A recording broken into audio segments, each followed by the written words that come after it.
Combien de temps doit durer un break?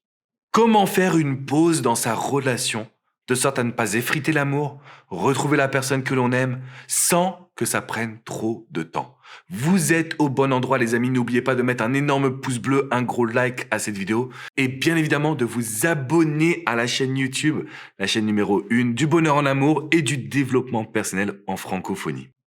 Alors, quand on parle de break, en général, ça signifie souffrance, peur, panique et surtout attente interminable. Donc, je sais que si je vous demande de faire un break pendant plusieurs semaines, vous allez craquer. Et c'est pas mon objectif. Donc, regardez bien cette vidéo parce que je veux vraiment aller en profondeur. Le premier point que je voulais vous transmettre, c'est que quand on parle de faire un break, il faut savoir que l'on parle de faire une introspection. Et donc, c'est votre mission à vous, ainsi qu'à votre partenaire, de vous dire qu'est-ce qui est important pour moi? Qu'est-ce que je voudrais modifier dans cette relation? Qu'est-ce que je veux mettre en place dans cette histoire, dans cette relation? Pourquoi je vous parle de tout ça? Parce qu'en fait, parfois, on fait un break et la seule chose sur laquelle on se concentre, c'est les sentiments. Je l'aime, je veux pas le perdre, je veux pas la perdre, je veux qu'on se remette ensemble. Ok. Ma vision de coach, c'est de vous dire, les amis, on va pas abandonner, never quit. Par contre, ce qu'on va créer, c'est quoi? On va ouvrir une nouvelle page. On va ouvrir une nouvelle dynamique à votre vie sentimentale. Donc, la durée du break, en général, un bon break, je vais vous recommander 14 jours. 14 jours où on prend une distance. Ça ne veut pas dire qu'on ne peut pas communiquer, mais on attend que ce soit l'autre qui vienne à nous en général. OK? Ou alors, une fois par semaine, on peut prendre des petites nouvelles. 14 jours, c'est la durée idéale pour faire ce qu'on appelle un travail d'introspection. Qu'est-ce qui ne va pas dans la relation? Où est-ce que j'ai, excusez-moi le terme, où est-ce que j'ai merdé? Qu'est-ce que je peux faire de différent? Et surtout, qu'est-ce que j'attends de l'autre? Qu'est-ce que je veux que toi tu changes dans la relation? Qu'est-ce que je veux que l'autre m'apporte? C'est important d'avoir les deux visions. Une fois que vous êtes capable de faire ce travail d'introspection, qu'est-ce qui se passe? Vous arrivez et vous êtes capable, non pas de sauver le couple, le but c'est pas de mettre un sparadrap ou un pansement sur une fracture, non. Le but c'est d'aller en profondeur, de se dire voilà, j'ai réfléchi, ce break était nécessaire, c'était important. Pendant les derniers jours, j'ai vraiment pris le temps de me poser, voilà ma réflexion. Quand vous faites ça les amis, vous donnez du poids à la petite prise de distance, donc au break, vous donnez du poids à la relation, vous donnez du poids à vos sentiments pour cette personne. Et ça, c'est pas rien. C'est hyper important. Donc aujourd'hui, combien de temps doit durer un break? En général, c'est 14 jours. Qu'est-ce qui se passe si l'autre que j'ai en face de moi ne veut pas me reparler au bout de 14 jours? Qu'est-ce qui se passe si mon ex est en colère, frustré et décide d'en finir avec moi? Eh bien, en fait, ce qui se passe, les amis, c'est qu'à cet instant précis, on doit l'écouter. Je sais, ça vous fait peur, je sais que vous avez envie de communiquer, je sais que vous avez envie de trouver les solutions, mais une relation, ça se vit à deux. On ne peut pas faire 100% des efforts. On ne peut pas imposer notre vision. C'est pas parce que Alexandre Cormon a dit 14 jours que c'est la même chose pour tout le monde. Parfois c'est 20 jours, parfois c'est un mois. Ça dépend. La durée idéale, c'est 14 jours. Le travail d'introspection est nécessaire. Le deuxième travail qu'on doit réaliser, c'est la psychologie inversée. C'est-à-dire, quand on va avoir une communication pendant ou après un break, on doit dire à la personne, tu as raison. J'ai réfléchi à tes besoins. J'ai pris en compte tes mots. On doit lui montrer qu'il y a une acceptation de son ressenti, de ses émotions, une acceptation de sa personne, de sa personnalité. Et puis plus globalement, qu'il y a finalement une réflexion sur ses désirs, ses besoins, ses actions, ses intentions. Parce que c'est ça qui fait qu'une personne va vous écouter.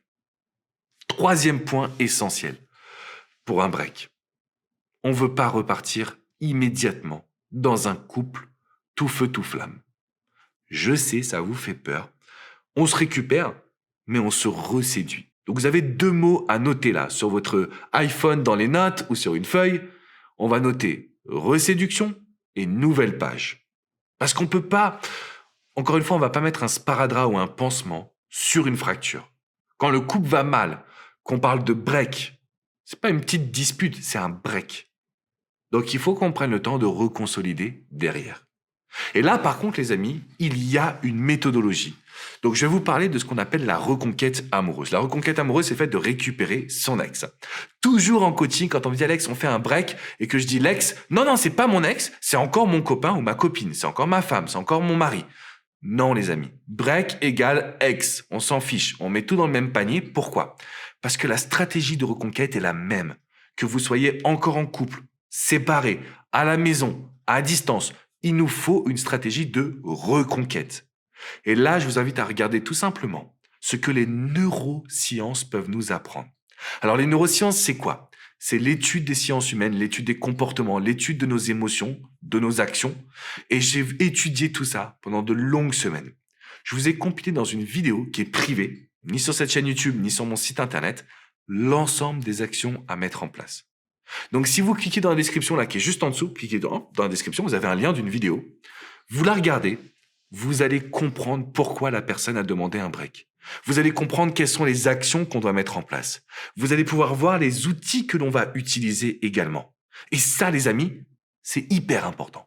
Ça fait partie des éléments qui vont vous amener à faire changer votre dynamique.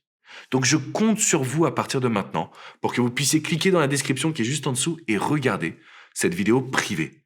Parce que oui, vous pouvez ressortir grandi du break. Je sais que ça fait peur, je sais qu'il y a beaucoup de personnes qui vous disent un break, c'est une rupture. On peut en ressortir grandi, on peut trouver les solutions ensemble. Vous avez juste 2 petites actions à faire désormais. La première, mettre un énorme pouce bleu à cette vidéo. Je compte sur vous pour mettre un petit like.